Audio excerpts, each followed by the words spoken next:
अस्सलाम वालेकुम वरहमतुल्लाहि वबरकातुहू। आज के लेक्चर में हम सबसे पहले पढ़ेंगे फुल वेव रेक्टिफायर क्या होता है, उसके बाद हम ट्रांजिस्टर्स की ओर हम आएंगे।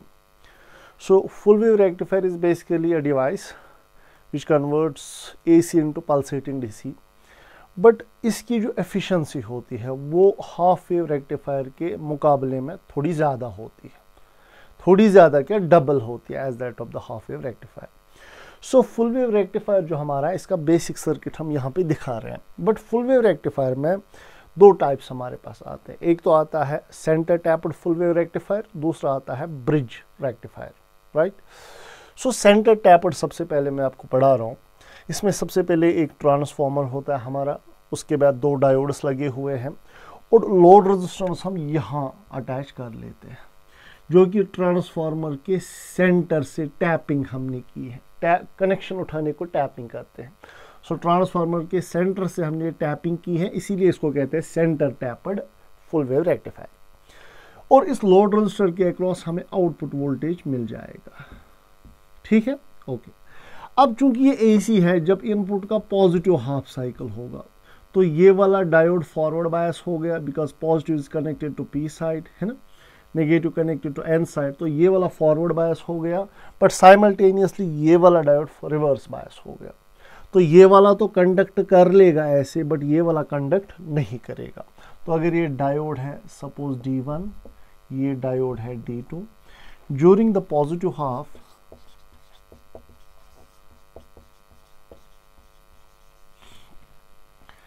D1 कंडक्ट करेगा एंड D2 ऑफ रहेगा, ये कंडक्ट नहीं करेगा। यानी हमें आउटपुट तो मिल जाएगा, ऑब्वियसली आउटपुट हमें मिलेगा।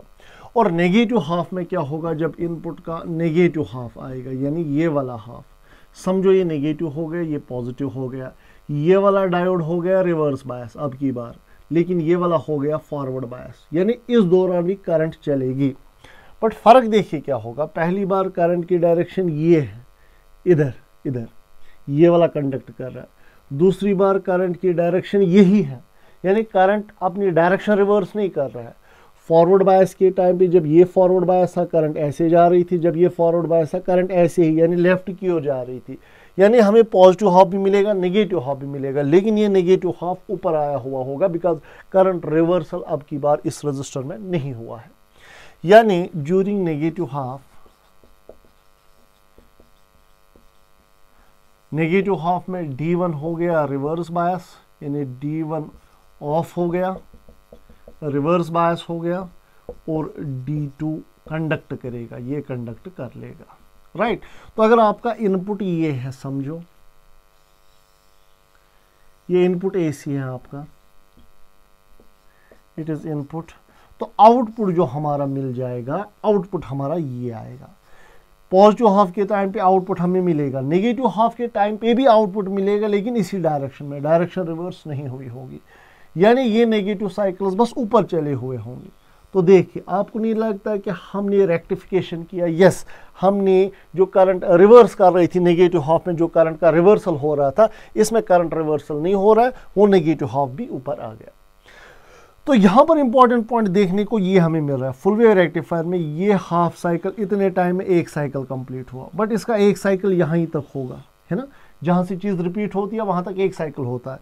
यहां से यहां तक इसका इनपुट का एक साइकिल है, लेकिन इस दौरान आउटपुट के दो साइकिल्स कंप्लीट हुए हैं। सो आउटपुट की फ्रीक्वेंसी होती है double that of the input. Most important point two be noted. So in full wave rectifier, frequency of output is double the frequency of input, right? तो इस पे question आपको पूछा जा सकता है, एक छोटा मोटा क्वेश्चन मैं आपको लिख रहा हूं, if frequency of input to full wave rectifier is 100, find a ripple frequency। Ripple frequency का मतलब यह है कि वो है टू फाइंड आउटपुट फ्रीक्वेंसी। सो आपके सवाल का जवाब क्या आएगा, अगर इनपुट फ्रीक्वेंसी है 100, फुल वेव रेक्टिफायर है, तो आउटपुट की फ्रीक्वेंसी डबल होती है, यानी 200 इस सवाल का जवाब आएगा, राइट।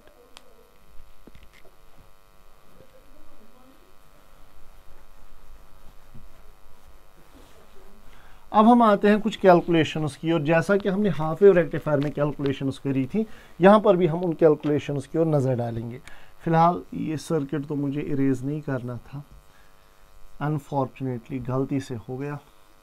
चलिए, ये आपका फुल वेव रेक्टिफायर फिर से मैंने बना दिया, centre tapped full wave rectifier. ठीक है, अब जो आउटपुट हमारा होता है, इसका जो इसके अक्रॉस हमें अब मिल रहा है आउटपुट, लोड रेजिस्टेंस के अक्रॉस जो हमें आउटपुट मिल रहा है, वो आउटपुट जो है उसको कहते हैं फुल वेव रेक्टिफाइड आउटपुट। उसका भी हम एवरेज वैल्यू बताएंगे और आरएमएस वैल्यू बताएंगे। सो एवरेज वैल्यू जो है या डीसी वैल्यू, आई एवरेज होता है ट्वाइस आई नॉट बाई पाई। परसों हाफ वेव रेक्टिफायर में एवरेज वैल्यू हमारा आया था आई नॉट बाई पाई पिछले लेक्चर में। तो बट यहाँ फुल वेव रेक्टिफायर का जो आउटपुट होता है उसका एवरेज वैल्यू होता है twice I naught by pi, और आरएमएस वैल्यू होता है आई नॉट बाई √2। पिछले लेक्चर में हाफ वेव रेक्टिफायर में एवरेज वैल्यू था आई नॉट बाई पाई और आरएमएस वैल्यू था आई नॉट बाई 2, बट यहाँ एवरेज वैल्यू है twice I naught by pi और RMS value I naught by √2। ये पूछा जा सकता है नीट एग्जाम में क्वेश्चन।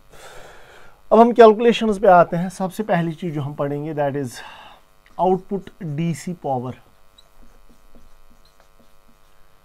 जो कि आप जानते हैं आउटपुट डीसी पावर होगा PDC, that is I average square into output resistance. वो आरएल है ना, आई एवरेज कितना है, शाबाश, twice I naught by pi, इसका स्क्वायर, तो ये बन जाएगा 4 I naught by pi square into RL. It is output DC power. DC में इतना, आउटपुट में इतना डीसी पावर हमें मिलेगा। ओके, इसी तरह से अगर हम देखेंगे input AC power, AC power का मतलब आपको करंट का आरएमएस वैल्यू लेना पड़ेगा, और इनपुट में एक तो डायोड की फॉरवर्ड रेजिस्टेंस आएगी और आउटपुट रेजिस्टेंस आ जाएगी। यानी what is input AC power equal to IRMS square current square into resistance कौन सी लेंगे, RL plus RF, because input में हम सारी रेजिस्टेंस इंक्लूड कर लेते हैं। सो व्हाट इज आईआरएमएस का स्क्वायर, तो ये बन जाएगा I naught square divide by 2, है ना, स्क्वायर जब उसको करेंगे आईआरएमएस को। So here we get RL plus RF. So this is input AC power. Not so much important for competitive exam, but थोड़ा सा आपको आना चाहिए। इसके बाद तीसरी चीज़ जो हम पढ़ते हैं इसमें efficiency जो होती है। efficiency हमने आपको पढ़ाई थी, that is output DC power divided by input AC power. So इनको डिवाइड कर लेना है, DC और AC इन दो को डिवाइड कर लो, तो ये बन जाएगा 4 I not square by pi square into RL divide by I naught square by 2 RL plus RF। So I naught square कटेगा, ये बनेगा 8 by pi square, right. So efficiency जो आएगी that is 8 by pi square. परसों आया था 4 by pi square, 8 by pi square RL by RL plus RF। It is forward resistance of the diode. तो ये हो गई एफिशिएंसी। फिर मैंने आपको बताया था एफिशिएंसी कब मैक्सिमम होती है, जब डायोड की फॉरवर्ड रेजिस्टेंस 0 हो। So for maximum efficiency maximum हो, डायोड की फॉरवर्ड रेजिस्टेंस होनी चाहिए 0, तो RF हो गया 0, RL के answer 8 by pi square. So what is maximum efficiency, that is 8 by pi square. ठीक है, ये बनता है 0.802, यानी sorry 812। So 81.2% is the efficiency of the full wave rectifier. ठीक है, तो ये चीजें हमें पता होनी चाहिए। उसका डबल हाफ वेव रेक्टिफायर का आया था 40.6 का डबल हुआ 81.2% is the maximum efficiency of the full wave rectifier, right. उसके बाद हमने और एक टर्म भी पढ़ी थी, रिपल फैक्टर और form factor. So if we talk of ripple factor, ripple factor हमें देता है कि आउटपुट में एसी कंपोनेंट कितना है। सो रिपल फैक्टर होता है under root of IRMS by IDC का होल स्क्वायर -1। तो जब आप ये वैल्यू कैलकुलेट करेंगे इट कम्स इक्वल टू 0.48। ये इंपॉर्टेंट पॉइंट है भाई, रिपल फैक्टर कितना होता है फुल वेव रेक्टिफायर का 0.48, और हाफ वेव रेक्टिफायर का हमने पढ़ा था 1.21 होता है, राइट। उसके बाद लास्ट चीज है that is form factor in full wave rectifier. Form factor जो कि होता है बराबर IRMS by IDC. What is IRMS, ये इंपॉर्टेंट चीजें हैं जो मैं पढ़ा रहा हूँ, ये एंट्रेंस एग्जाम में पूछी जाती है।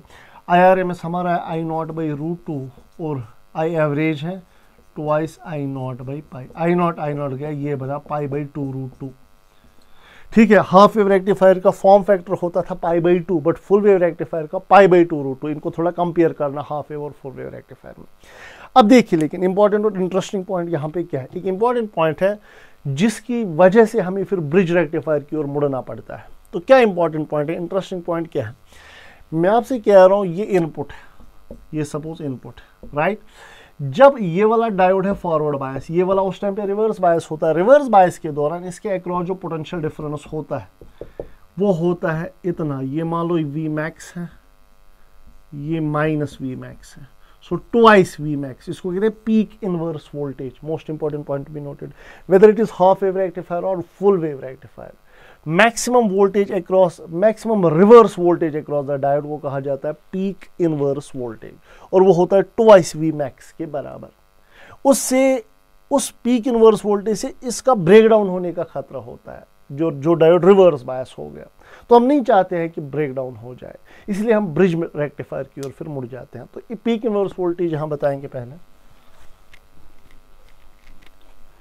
What is the meaning off peak inverse voltage? PIV,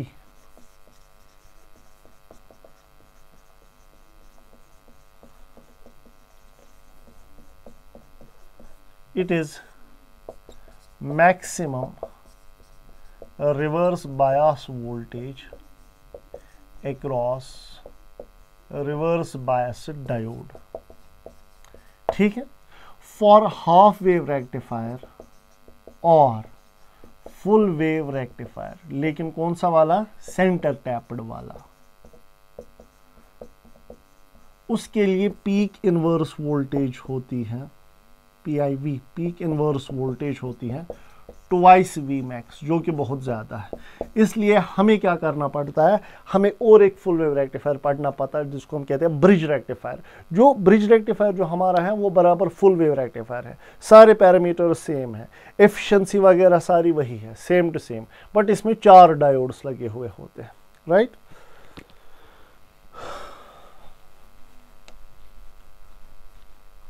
so full wave rectifier centre tapped के पैरामीटर्स हैं वही बराबर इसके भी है, बट पीक इनवर्स वोल्टेज में चेंज आ जाती है।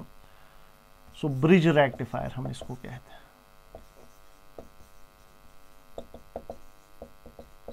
इसमें 4 डायोड्स लगे हुए होते हैं, कुछ ऐसे। मान लो ये आपका ट्रांसफार्मर हो गया, राइट। तो ट्रांसफार्मर को हमने क्या किया हुआ, यहाँ पे ये मान लो प्राइमरी है, ये सेकेंडरी है। इसके बाद हम यहाँ पे एक डायोड लगाते हैं ऐसे, ये रेजिस्टर, ये डायोड, ये, ठीक है, ओके। उसके बाद यहाँ एक रेजिस्टर,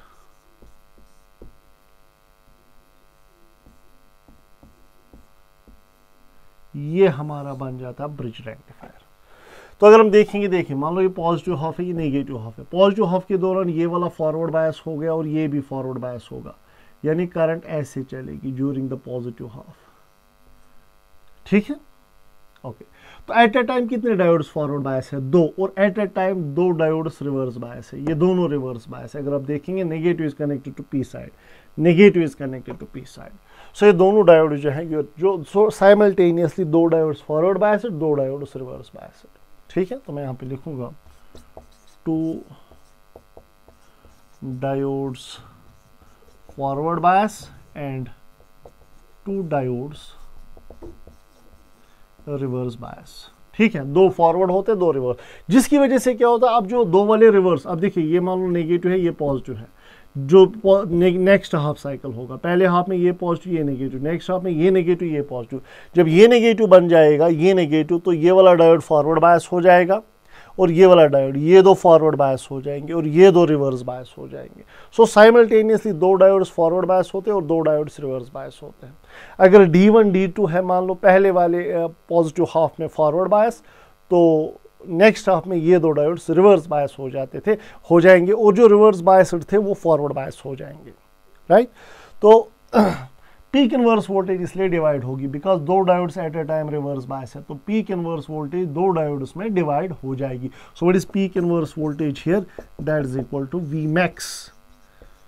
तो वहां पे क्या था, full wave rectifier centre tapped और हाफ वेव रेक्टिफायर में peak inverse voltage was equal twice V max, but यहाँ पे क्या है, यहाँ पे है वी मैक्स. और कैलकुलेशन में मान लो अगर आपको निकालना है आउटपुट डीसी पावर, वहां पे हम या इनपुट एसी पावर, उसमें हम लिखते थे IRMS square RL plus RF, but यहाँ पे आएगा RL plus twice RF. But maximum efficiency वगैरह में कोई चेंज नहीं आएगी, रिपल फैक्टर वही रहेगा, फॉर्म फैक्टर वही रहेगा, everything will be same. So bridge rectifier is same as that of full wave rectifier, बस पीक इनवर्स वोल्टेज थोड़ी डिफरेंट है, राइट. तो ये था आपका rectifier. Now moving to next very important topic of this chapter, that is transistor. So let us now discuss what transistor is all about. Transistor को basically ये 3 terminal device हमारे पास होता है. It is 3 terminal device.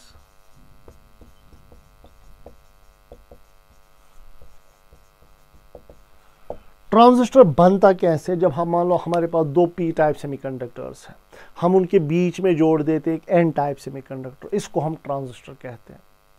when n-type semiconductor is sandwiched between 2 p-type semiconductors, या when n-type semiconductor is sandwiched between 2 p-type semiconductors, n को 2 p's के बीच में जोड़ दो या p को 2 n's के बीच में जोड़ दो, तो उसको कहते हैं ट्रांजिस्टर. कुछ ऐसे. Suppose we have p-type semiconductor here, उसके बाद हमने n-type जोड़ दिया, देख लें ये n-type, उसके बाद और एक p type semiconductor. This is p type semiconductor, this is n type and this is obviously p type. देखिए 2 p टाइप सेमीकंडक्टर्स के बीच में हमने एक n टाइप सेमीकंडक्टर डाल दिया, इसको ट्रांजिस्टर हम कहते हैं. या हम क्या करेंगे, ये एक n टाइप सेमीकंडक्टर है, बीच में p टाइप डाल दिया, फिर उसके बाद और एक n type semiconductor. So it is n type और बीच में क्या डाल दिया, p टाइप सेमीकंडक्टर. इसको कहते हैं PNP ट्रांजिस्टर, इसको कहते हैं NPN ट्रांजिस्टर, राइट. अब इसमें लेकिन होता क्या है, इनमें से एक रीजन को हम कहते हैं, एक टर्मिनल को हम कहते हैं इमिटर, ये इमिटर होता है. बीच वाले रीजन को हम कहते हैं बेस, तीसरे रीजन को कहा जाता है कलेक्टर. ठीक है. इमिटर की कुछ खास, कलेक्टर जो होता है सबसे बड़ा साइज, सबसे बड़ा तीनों में कलेक्टर होता है, इसका साइज लार्जेस्ट होता है, लार्जेस्ट साइज. बेस का होता है सबसे कम साइज, स्मॉलेस्ट साइज, और इमिटर का होता है मॉडरेट साइज, ठीक ठाक, इन दो के बीच में मॉडरेट साइज. ठीक है. एंड पॉइंट नंबर टू, सबसे ज्यादा डोपिंग इमिटर वाले रीजन में होती है. Most important point two be noted. So highest doping, important point है, सबसे ज्यादा डोपिंग इमिटर में. इसमें लीस्ट डोपिंग, बेस में सबसे कम डोपिंग होती है, और इसमें मॉडरेट डोपिंग होती है. There is moderate doping in collector. और मैं आपको ये बात भी बता दूं, यहां पर आपको नहीं लगता ये डायोड है पीएन जंक्शन डायोड, तो यहां एक डिप्लीशन रीजन बन जाएगा. ठीक है.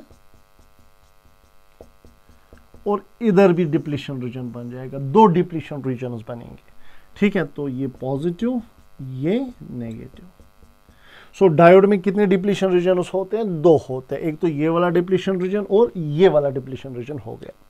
अब ये पीएनपी ट्रांजिस्टर है या एनपीएन ट्रांजिस्टर का, जिस तरह डायोड का हमने सिंबल पढ़ लिया, ट्रांजिस्टर का भी एक सिंबल है. तो ये पीएनपी है या एनपीएन है, मैं समझा रहा हूं, ये सिंबल है इसका, ट्रांजिस्टर का ये सिंबल है. ठीक है दोस्तों, this is the symbol of the transistor.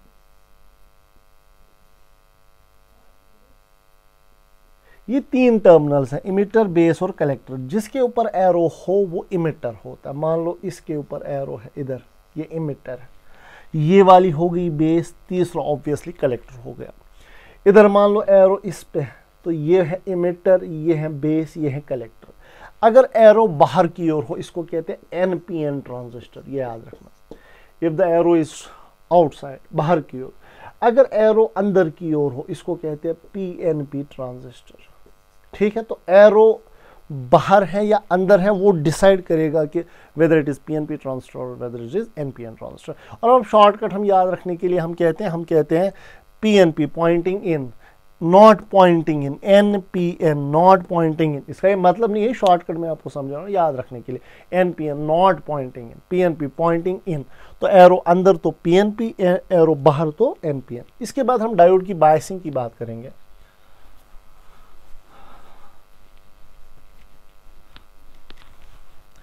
Biasing means applying the DC voltage. So biasing, देखिए दोस्तों, हमारे पास बायसिंग जो होती है, suppose we have a transistor like this, मान लो ये पीएनपी ट्रांजिस्टर हमारा है, तो इनमें क्या होता है, इनमें जंक्शन होता है, ये वाला होता है इमिटर और बेस के बीच में, इसको कहते हैं emitter base junction, EB junction. ये वाला जंक्शन जो होता है, ये होता है बेस और शाबाश कलेक्टर के बीच में, बेस और कलेक्टर के बीच में, इसको कहते हैं कलेक्टर बेस जंक्शन। ये इमिटर और बेस के बीच में होता है, ये होता है कलेक्टर और बेस के बीच में। अब ये इमिटर और बेस सर्किट है, इसकी यूजुअली हम फॉरवर्ड बायसिंग करते हैं, पी के साथ पॉजिटिव टर्मिनल, एन के साथ नेगेटिव टर्मिनल, ये याद रखेंगे आप लोग, पी के साथ पॉजिटिव टर्मिनल, एन के साथ नेगेटिव टर्मिनल, राइट। इसी तरह से आउटपुट सर्किट जो है, ये कलेक्टर टू बेस सर्किट जो है, यूजुअली इसकी रिवर्स बायसिंग होती है, पी के साथ नेगेटिव, एन के साथ पॉजिटिव, यूजुअली ये बायसिंग की जाती है। इनपुट सर्किट में फॉरवर्ड बायसिंग हम करते हैं, आउटपुट सर्किट में रिवर्स बायसिंग हम करते हैं। तो फॉरवर्ड बायसिंग का मतलब पी के साथ पॉजिटिव, एन के साथ नेगेटिव। आउटपुट सर्किट में बायसिंग होती है रिवर्स, पी के साथ नेगेटिव, एन के साथ पॉजिटिव। बट ऐसा नहीं है, हम दोनों पॉजिटिव दोनों फॉरवर्ड रख सकते हैं, फॉरवर्ड बायसिंग दोनों में रख सकते हैं, या दोनों में रिवर्स बायसिंग रख सकते हैं, वो भी हम डिस्कस अलग अलग तरीकों से कर सकते हैं। बट एक पॉइंट मैं आपको बताने जा रहा हूँ, सपोज यहाँ से जो करंट फ्लो करती है उसको हम कहते हैं इमिटर करंट, जो इमिटर की ओर जाती है, ठीक है। और यहाँ से बेस से जो करंट निकलते हैं इसको कहते हैं बेस करंट, और कलेक्टर में जो करंट फ्लो होते हैं that is called as collector current. So how many currents do we have in transistor? 3 currents. We have emitter current, we have base current and we have collector current. और हमेशा याद रखना, emitter current जो होती है it is always equal to base current plus collector current. इस पर हम क्वेश्चंस भी अभी करेंगे, ये इंपॉर्टेंट पॉइंट है, ये आपको याद रखना। पर थोड़ी सी वर्किंग में समझाना चाहता हूँ 2 मिनट्स में। इसके मेजॉरिटी कैरियर्स होते हैं होल्स, ठीक है। तो इस फॉरवर्ड बायस की वजह से मेजॉरिटी कैरियर को जंक्शन क्रॉस करवाया जाता है। यहाँ के मेजॉरिटी कैरियर्स इलेक्ट्रॉन्स हैं, हालांकि वो बहुत कम है बिकॉज लेस डोपिंग हुई है इस रीजन में। इधर होल्स भी हैं बट इलेक्ट्रॉन्स भी है, लेकिन इलेक्ट्रॉन्स कम है। इधर की मेजॉरिटी कैरियर्स कौन से हैं? होल्स, ठीक है दोस्तों। चलिए, पीएनपी ट्रांजिस्टर है, तो यहाँ के होल्स इधर गए, मान लो 100 होल्स चले गए, 100 होल्स 3 इलेक्ट्रॉन्स के साथ न्यूट्रलाइज हो गए, बचे कितने? 95 होल्स। वो 95 होल्स इस जंक्शन को क्रॉस करते हैं एज माइनॉरिटी कैरियर्स, बिकॉज यहाँ का माइनॉरिटी कैरियर होल है। हालांकि अब वो नंबर में बहुत ज़्यादा है बिकॉज यहाँ से बहुत सारे होल्स यहाँ चले आए हैं, but now they are crossing as minority carriers, और बैरियर पोटेंशियल उनको रोक नहीं सकता बिकॉज माइनॉरिटी कैरियर्स है, लेकिन वो नंबर में बहुत ज़्यादा है। तो फिर जब होल्स यहाँ चले जाएंगे, बात को समझना, यहाँ बैटरी जो है, बैटरी इलेक्ट्रॉन सप्लाई करेगी, वो होल्स और इलेक्ट्रॉन्स जो है वो न्यूट्रलाइज हो जाएंगे। अब यहाँ जो इलेक्ट्रॉन्स खत्म हुए, वो इलेक्ट्रॉन्स कहाँ से फिर से बनेंगे? बैटरी का नेगेटिव टर्मिनल वो इलेक्ट्रॉन सप्लाई कर देगा। यहाँ जो होल्स इधर चले गए, जो खत्म हुए, वो कहाँ से अब आएंगे? यहाँ बॉन्ड ब्रेक होगा, इलेक्ट्रॉन अंदर चला जाएगा, नया होल जनरेट हो जाएगा। यानी करंट फ्लो के दौरान, हमेशा याद रखना, करंट फ्लो जब होती है, करंट फ्लो के दौरान ट्रांजिस्टर के अंदर जितने होल्स हैं, जितने इलेक्ट्रॉन्स हैं, वो उतने ही रहते हैं। बट आपको अब ये अंदर उतना ज़्यादा घुसना नहीं है, आप खुद परेशान हो जाओगे। शॉर्ट में इमिटर करंट होती है base current plus collector current के बराबर। अंदर कौन फ्लो कर रहा है? Holes, majority carrier. So PNP transistor में अंदर वाली करंट होती है होल करंट, बाहर वाली करंट होती है इलेक्ट्रॉनिक करंट। तारों में इलेक्ट्रॉनिक करंट फ्लो होती है, ठीक है। So can I simply say, in PNP transistor, inside current होती है होल करंट, ठीक है, अंदर वाली करंट होल करंट होती है, और आउटसाइड करंट जो होती है होती है इलेक्ट्रॉनिक करंट। ये आपको नीट एग्जाम में पूछा जा सकता है। बट अगर ये एनपीएन ट्रांजिस्टर होता तो एन में इलेक्ट्रॉन्स मेजॉरिटी कैरियर्स होते, तो अंदर भी इलेक्ट्रॉनिक करंट होती है, बाहर वाली भी इलेक्ट्रॉनिक करंट होती है। तो यहाँ पे लिखा जाएगा इन एनपीएन ट्रांजिस्टर इनसाइड करंट होती है इलेक्ट्रॉनिक करंट और आउटसाइड करंट होती है होल करंट। ठीक है, अंदर वाली भी और बाहर वाली दोनों इलेक्ट्रॉनिक करंट्स होती है। सो पीएनपी ट्रांजिस्टर है तो अंदर होल करंट, बाहर इलेक्ट्रॉनिक करंट। एनपीएन ट्रांजिस्टर है, अंदर भी इलेक्ट्रॉनिक करंट, बाहर भी कौन सी करंट होती है, होल करंट होती है। सो लेकिन बायसिंग में हम थोड़ा सा और भी कुछ डिस्कस करेंगे। अब ये इनपुट सर्किट हो सकता है फॉरवर्ड बायस, ये हो सकता है फॉरवर्ड बायस। उस टाइम एक मोड बनता है, उसको सैचुरेशन मोड कहते हैं। या तो ये फॉरवर्ड होगा, ये फॉरवर्ड, दोनों रिवर्स बायस, ये फॉरवर्ड ये रिवर्स, या ये रिवर्स ये फॉरवर्ड, वो हो सकता है।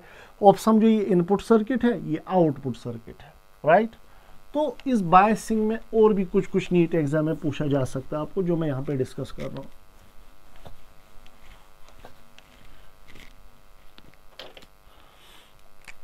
सो जो इमिटर टू बेस सर्किट है, दूसरा output circuit collector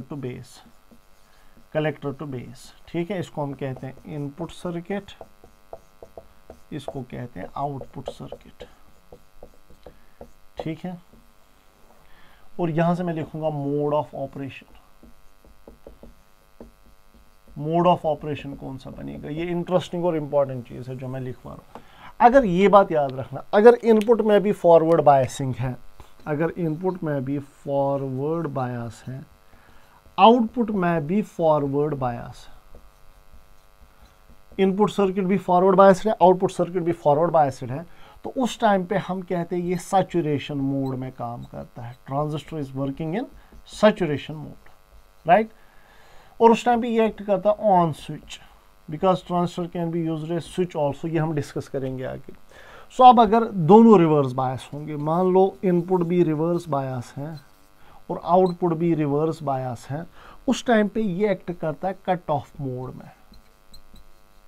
this mode is called as cut off mode. उस टाइम पे ये एक्ट करता है ऑफ स्विच।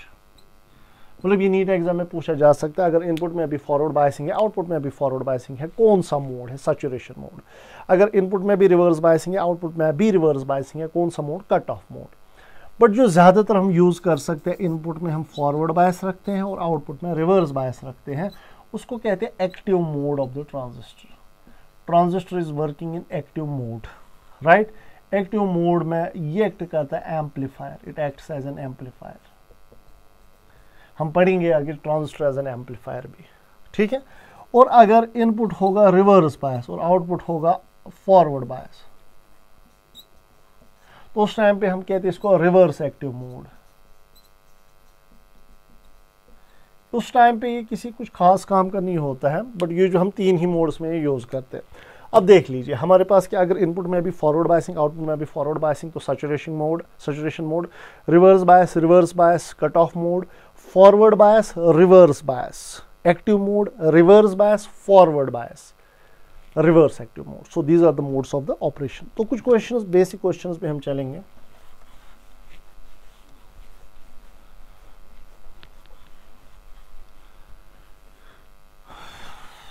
मान लो आपको एक क्वेश्चन दिया है, ट्रांजिस्टर में given in a transistor base current दिया है, बेस में जो करंट है IB, that is given as 200 micro ampere, और इमिटर करंट दी गई है 4 मिली एम्पियर। आपसे क्वेश्चन पूछ रहा है find collector current IC, find collector current IC। चलिए सॉल्व कर लेते हैं। देखिए हम जानते हैं इमिटर करंट जो होती है that is base current plus collector current. आपने IC निकालना है तो IC आएगा IE minus IB। No what is emitter current given, emitter current 4 milli ampere है तो 4 ले लो, मिली एम्पियर्स में हम सारे क्वेश्चन ऑलमोस्ट कर लेते हैं। माइनस आई बी दिया है माइक्रो एम्पियर्स में, तो try to convert this into milli ampere, तो 200 माइक्रो एम्पियर हुआ, 200 इंटू, जब माइक्रो मिली में कन्वर्ट करना हो, याद रहे माइक्रो मिली में कन्वर्ट करना हो तो 10⁻³ मल्टीप्लाई करें, ठीक है, तो ये मिली एम्पियर बन जाएगा, माइक्रो मिली बनाना। So I already 4 milli ampere है, तो आई बी है 200 माइक्रो एम्पियर, यानी 200 इंटू 10⁻³ तो ये बन जाएगा 4 - 200/1000, सो ये बन जाएगा 4 - 0.2 यानी 3.8 मिली एम्पियर आपके सवाल का जवाब। सो this is collector current IC, right. इसी तरह से और भी क्वेश्चंस हमारे पास होते हैं। मान लो और एक क्वेश्चन यहाँ पे लिखेंगे,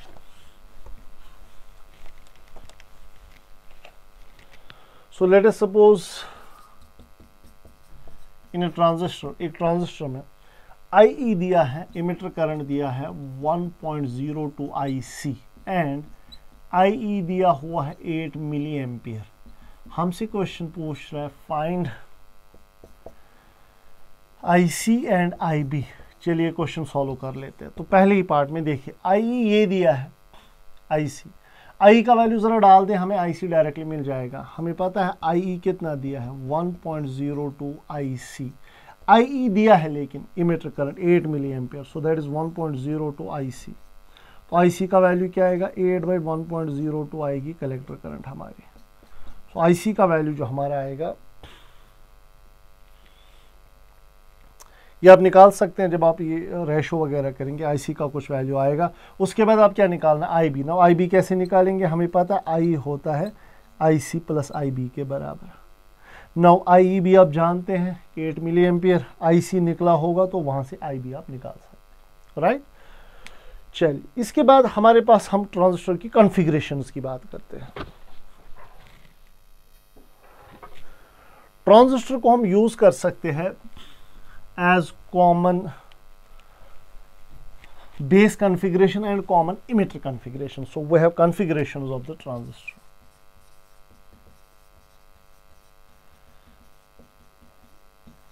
कॉन्फ़िगरेशंस ऑफ ट्रांजिस्टर, राइट। तो पहली कॉन्फ़िगरेशन जो हमारी है उसको कहते हैं common base configuration.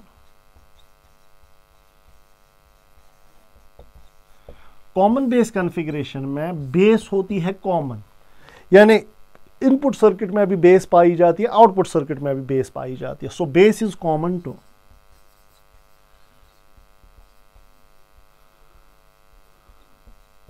Both input and output circuits. Input और आउटपुट सर्किट में बेस होती है। अब आप समझेंगे सर कैसे, देखिए मान लो यहां पे मैं बना रहा हूं, ये आपका ट्रांजिस्टर है, लेट अस सपोज मान लो PNP ट्रांजिस्टर में बना रहा हूं। अब इनपुट में हम रखते हैं फॉरवर्ड बायसिंग, ये याद रखना, इनपुट सर्किट में फॉरवर्ड बायसिंग, यानी P should be connected to positive terminal, N should be connected to negative terminal. So input में हो गई फॉरवर्ड बायसिंग, आउटपुट में करते हैं reverse biasing. So P should be connected to negative terminal, N should be connected to positive terminal, तो हो गई reverse biasing. देखिए इनपुट में क्या क्या आ रहा है, इनपुट में आ रहा है इमिटर और बेस, आउटपुट में आ रहा है कलेक्टर और बेस, यानी बेस कॉमन है, बेस इनपुट सर्किट के साथ भी है, बेस आउटपुट सर्किट के साथ भी है। तो इसी को आप इसलिए इसको कहते हैं क्या, कॉमन बेस कॉन्फ़िगरेशन। इनफैक्ट आप ऐसे भी बना सकते हैं, मान लो मैं यहाँ पे बना रहा हूँ ये ट्रांजिस्टर ऐसे, शाबाश। अब जरा मुझे बताइए क्या ये PNP ट्रांजिस्टर है कि NPN ट्रांजिस्टर, PNP है कि NPN, एरो बाहर, तो इट इज NPN ट्रांजिस्टर। तो हम क्या करेंगे, ये फिर NPN है, NPN, N के साथ फॉरवर्ड बायसिंग के लिए N के साथ जोड़ेंगे नेगेटिव, P के साथ जोड़ेंगे पॉजिटिव। बायसिंग का थोड़ा ख्याल है, इनपुट सर्किट फॉरवर्ड बायस्ड होता है, N के साथ नेगेटिव, P के साथ पॉजिटिव, हो गया फॉरवर्ड बायस। आउटपुट सर्किट में N के साथ पॉजिटिव, P के साथ नेगेटिव, हो गई रिवर्स बायसिंग। इनपुट में फॉरवर्ड बायसिंग, आउटपुट में रिवर्स बायसिंग। इनपुट में कौन कौन सा आ रहा है, इनपुट में आ रहा है इमिटर और बेस, आउटपुट में आ रहा है कलेक्टर और बेस, बेस दोनों में कॉमन, इसलिए इसको कहते हैं कॉमन बेस कॉन्फ़िगरेशन। अब यहां ध्यान डालिए, इनपुट में कौन सी करंट फ्लो होती है, इनपुट में इमिटर करंट फ्लो होती है ना, IE, और आउटपुट में कौन सी, यहां से IB निकलता है बाहर और यहां से IC होता है। IE होता है IB प्लस IC, और आउटपुट करंट कौन सी IC। तो मेक श्योर ये याद रहे, कॉमन बेस कॉन्फ़िगरेशन में विच इज इनपुट करंट, ये याद रहे, कॉमन बेस कॉन्फ़िगरेशन में इनपुट करंट है IE और आउटपुट करंट है IC। आउटपुट तो हमेशा IC होता है, कॉमन बेस में इनपुट करंट है IE, मेक श्योर, ठीक है। तो अब यहाँ पे कुछ टर्म्स हम डिफाइन करते हैं। पहला हमारा होता है, हम गेन्स डिफाइन करते हैं, ratio of input and output things. तो पहला आपका है current gain. So current gain मैं यहाँ लिख रहा हूँ, करंट गेन। इसका दूसरा नाम है current transfer ratio, current gain और current transfer ratio CTR। Current gain होता है ratio of output current and input current, but current gain DC भी हो सकता है AC भी। तो can I simply write alpha DC current gain, alpha से डिनोट होता है current gain in common base configuration. Alpha DC current gain, DC current gain होता है output current by input current, output current by input current. Which is output current, शाबाश। Output current कौन सी है IC, input current कौन सी है IE, इसको कहते हैं DC current gain. Output current by input current IC by IE। अच्छा, इसी तरह से AC करंट गेन जो होता है वो होता है change in output current by change in input current, delta IC बाई delta IE, it is called AC current gain. अब simply current gain means IC by IE या डेल्टा IC बाई डेल्टा IE। अब बताओ IC सबसे ज्यादा current IE होती है, सबसे कम IB होता है, बीच में IC होता है। सो IC IE से थोड़ा कम होता है, इसीलिए अल्फा का जो वैल्यू है वो होता है less than 1। Important point, alpha का वैल्यू होता है 1 से कम, बिकॉज IE थोड़ा बड़ा होता है, IC थोड़ा छोटा होता है।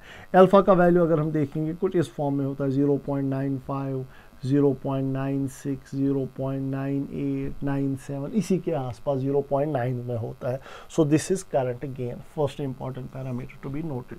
इसके बाद हमारे पास आता है वोल्टेज गेन, यानी output voltage by input voltage, right. Gain हम A से भी डिनोट कर सकते हैं कभी कभार, AV stands for voltage gain, but अगर आप ये सिंबल याद भी नहीं रखना चाहते it is okay. Voltage gain क्या हुआ, output voltage divide by input voltage, right.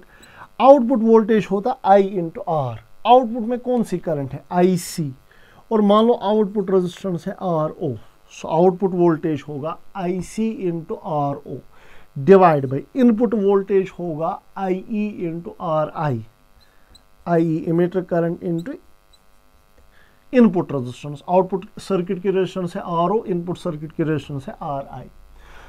Output voltage होगा करंट इंटू रेजिस्टेंस यानी IC into RO divide by input voltage होगा input current into input resistance. Input current है I, input resistance है RI। Now अब हम जानते हैं what is IC bye IE, ये तो अभी हम पढ़े हैं alpha. So alpha into what is output resistance by input resistance, it is called resistance gain, इसको हम कहते हैं रेजिस्टेंस गेन, राइट। सो याद रखना वोल्टेज गेन जो होता है it is alpha into resistance gain. इस पे क्वेश्चंस भी हम करेंगे, अल्फा इंटू रेजिस्टेंस गेन, ठीक है। So what is current gain, IC by IE, it is current gain. What is voltage gain, alpha into resistance gain. Resistance gain is output resistance by input resistance. So ये दो formulas आपने याद रखनी है फिलहाल के तौर पर, ठीक है। अच्छा, अब अगर हम पावर गेन की बात करेंगे, पावर गेन में होगा output power by input power. So if we talk of power gain, third common base configuration हम पढ़ रहे हैं, पावर गेन होगा, gain means A, P means power, power gain. So power gain होगा output power by input power. Power होता है I square R, होता है ना। सो आउटपुट पावर को मैं क्या लिखूंगा, IC square RO, I square R। Output चूंकि इसलिए आउटपुट करंट है IC स्क्वायर, आउटपुट रेजिस्टेंस है RO divide by input power क्या होगा IE square into RI। Now what is power gain equal, IC bye IE को हम alpha कहते हैं ना, alpha. So alpha square into what is output resistance by input resistance, resistance gain.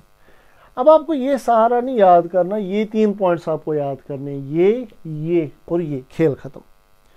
So what is current gain? IC by IE. What is voltage gain? Alpha into resistance gain. Alpha into resistance gain. Alpha तो हम जानते हैं IC by IE होता है. Resistance gain होता है RO by RI.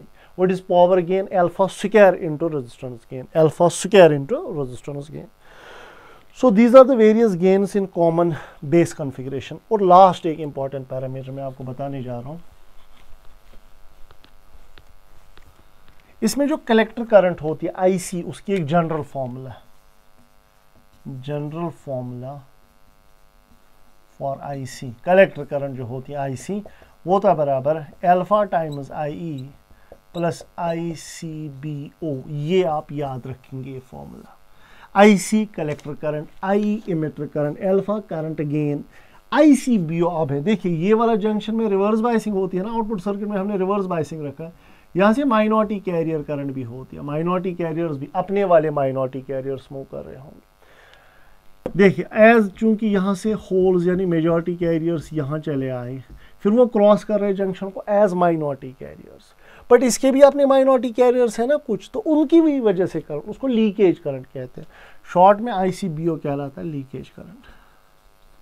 बस आपको ये याद रखना है. So what is output current equal to IC equal to alpha times IE plus ICBO.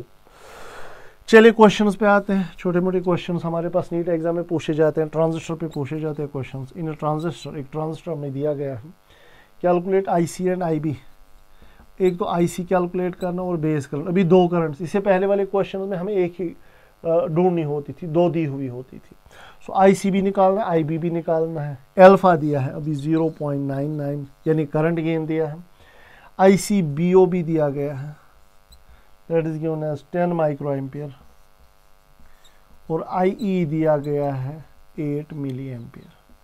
चलिए इस क्वेश्चन को सॉल्व कर ले. मुझे लगता है अगर आप पॉज करेंगे एक बार खुद ट्राई करेंगे. सबसे पहले हम IC निकालेंगे, बिकॉज हमें अल्फा भी दिया है, ICBO भी दिया, अल्फा भी दिया, IE भी दिया, तो IC निकलेगा ना. So what is IC equal to alpha times IE plus ICBO. Leakage current in common base configuration. ठीक है, it is ICBO in leakage current in common base configuration, because हम अभी कॉमन बेस पढ़ रहे हैं. Alpha का value 0.99. What is emitter current given 8 milli ampere plus what is ICBO 10 micro ampere. Micro को milli बनाओ, 10 रेज़ पावर -3 मल्टीप्लाई कर लो. सो ये बनेगा 7.92. ये भी मल्टीप्लाई करेंगे प्लस आएगा, ये बनेगा 10/1000. सो 0 गया 0.01. 7.92 प्लस 0.01 ये बनेगा 7.93 मिली एम्पियर. ये IC हो गई, कलेक्टर करंट हो गई. अब बताओ बेस करंट निकाला जा सकता है. Now we can easily find the base current. Now you can find base current. अब हमें पता है, नाउ शाबाश, IE होता है IC प्लस IB. IE पता है, I is given as 8 milli ampere is equal to IC हमने निकाला 7.93, तो IB निकल आएगा base current. So 8 minus 7.93 that is IB. So base current का वैल्यू कितना आएगा यहाँ से, it comes equal to 0.07 milli ampere. So this is how we can solve the questions, right. चलिए और एक मैं क्वेश्चन दूंगा आप लोगों को.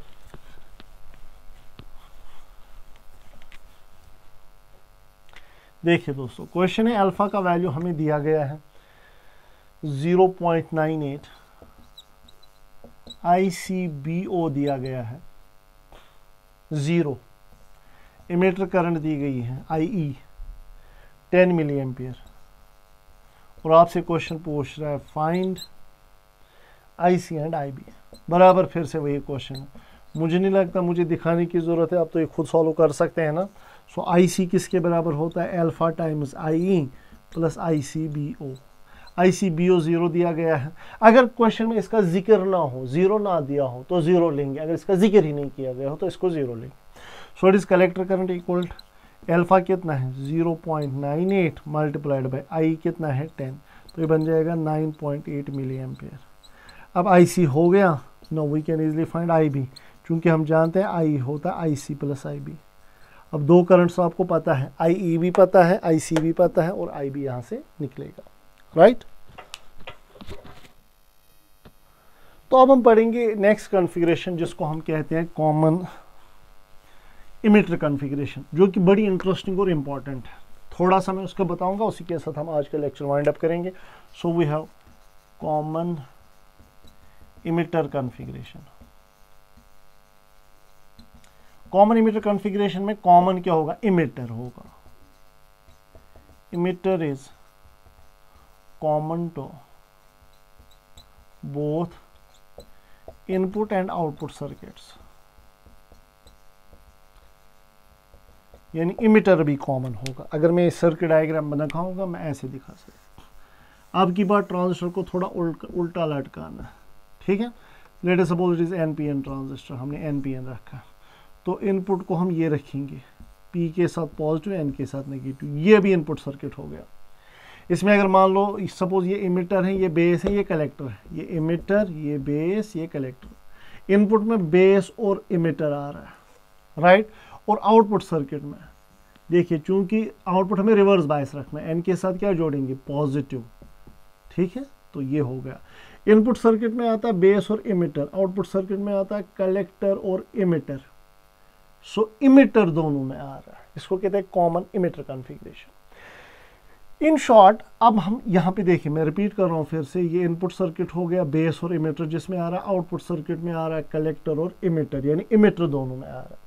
अब यहाँ थोड़ा उल्टा हो जाएगा। उल्टा मीन्स यहाँ पे इनपुट करंट ये होगी, ये बेस में जा रही है तो ये बेस करंट हो गई। सो इनपुट करंट यहाँ बेस करंट होती है, और आउटपुट करंट कौन सी होती है? शाबाश, कलेक्टर करंट होती है, आईसी। और यहाँ से निकलती है आईई, फिर से आई होता है आईबी प्लस आईसी के बराबर। बट कॉमन बेस कॉन्फ़िगरेशन में इनपुट करंट थी आईई, याद रहे, और आउटपुट करंट थी IC. But common emitter configuration में इनपुट करंट जो है वो आईबी है, और आउटपुट तो आईसी हमेशा है। कॉमन बेस में जो हमने पहले पढ़ा, कॉमन बेस में इनपुट करंट कौन सी है? आई। कॉमन इमिटर में इनपुट करंट कौन सी है? आईबी, ये याद है। नो फिर से रेशो हम करंट गेन, पहला जो आपका बनेगा करंट गेन, यहाँ पे वहाँ पे जो अल्फा होता था करंट गेन, वहाँ पे इसको कहते थे करंट ट्रांसफर रेशो, यहाँ पे कहते हैं current amplification factor, current amplification factor, ठीक है। So this is current gain in which configuration? Common emitter configuration. So अब इसको बीटा से जो नोट किया जाता है, बीटा डीसी भी होगा, एसी भी होगा। So it is beta current gain output current by input current, यानी आईसी बाय आईबी। वहां पे करंट गेन था आईसी बाय आईई, लेकिन यहाँ आईसी बाय आईबी है।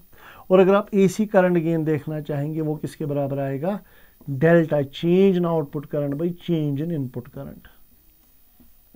आ रहा समझ? चलिए, तो बताओ, आईसी बड़ा होता है, आईबी बड़ा होता है, आईसी आईबी से बहुत बड़ा होता है, तो बीटा का वैल्यू हमेशा होता है बहुत ज़्यादा 1 से, अल्फा का वैल्यू बहुत कम होता है 1 से। इसी तरह से अगर आप वोल्टेज गेन डिनोट करेंगे, वोल्टेज गेन वहाँ पे क्या होता था? वोल्टेज गेन होता था अल्फा इंटू रेजिस्टेंस गेन, यहाँ होगा beta into resistance gain, right. कौन सी कॉन्फ़िगरेशन में? कॉमन इमिटर कॉन्फ़िगरेशन में। Resistance gain means output resistance by input resistance. Output resistance is collector resistance, input resistance is base resistance.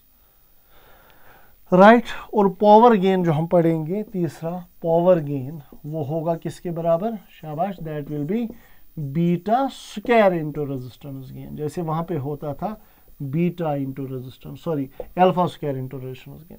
So short में हमने ये बातें सीखी, जो हमारी कॉन्फ़िगरेशन जो होती है, बात को समझना, जो हमारी कॉमन बेस कॉन्फ़िगरेशन जो पहले हमने पढ़ी, उसमें इनपुट सर्किट, इनपुट में कौन सी करंट होती है? आईई, आउटपुट में आईसी, आईसी बाय आई को हमने नाम दिया अल्फा। फिर रेजिस्टेंस गेन, फिर वोल्टेज गेन हम वहाँ पढ़ते थे, वो होता था बराबर अल्फा इंटू रेजिस्टेंस गेन। फिर हम पावर गेन पढ़ते थे, वो होता था alpha square into resistance gain. तो कॉमन इमिटर कॉन्फ़िगरेशन में इनपुट करंट होती है आईबी, आउटपुट करंट होती है आईसी। आईसी बाय आईबी को कहते हैं बीटा, ठीक है, करंट गेन। और वोल्टेज गेन होता बराबर बीटा इंटू रेजिस्टेंस गेन, और पावर गेन होता beta square into resistance gain. और वहाँ पे करंट क्या होती थी हमारी? अगर आपको याद है, कॉमन इमिटर कॉन्फ़िगरेशन में आईसी होता था, कॉमन बेस में alpha is equal IC is equal alpha times I plus ICBO. But यहाँ पे नोट पॉइंट ये, जो हमारी आउटपुट करंट होती है आईसी, वो होता है बीटा टाइम्स आईबी। याद रखना आप लोगों को, जिस तरह यहाँ होता है अल्फा टाइम्स इनपुट करंट, यहाँ पे होता है beta times input current, beta times IB plus ICEO। What is IC, वहां पे होता था ICBO, leakage current in common base configuration, यहाँ होगा leakage current in common emitter configuration. तो आई होप कि आज का लेक्चर आपने समझा होगा, आपने एंजॉय किया होगा। तो इस सारे को अच्छे से एक रिवीजन मार लो, अच्छे से रिवाइज कर लो। नेक्स्ट लेक्चर जो हमारा होगा उस पर हम पहले इस पर थोड़े क्वेश्चंस करेंगे और फिर हम आपको ट्रांजिस्टर सर्किट्स भी नेक्स्ट लेक्चर में ही कंप्लीट करेंगे। तो नेक्स्ट लेक्चर में आपका ये सारा कंप्लीट हुआ होगा, फिर और एक लेक्चर हमें लॉजिक गेट्स में लगेगा। सो आई होप कि सारा आपने एंजॉय किया हो। अल्लाह हाफिज़।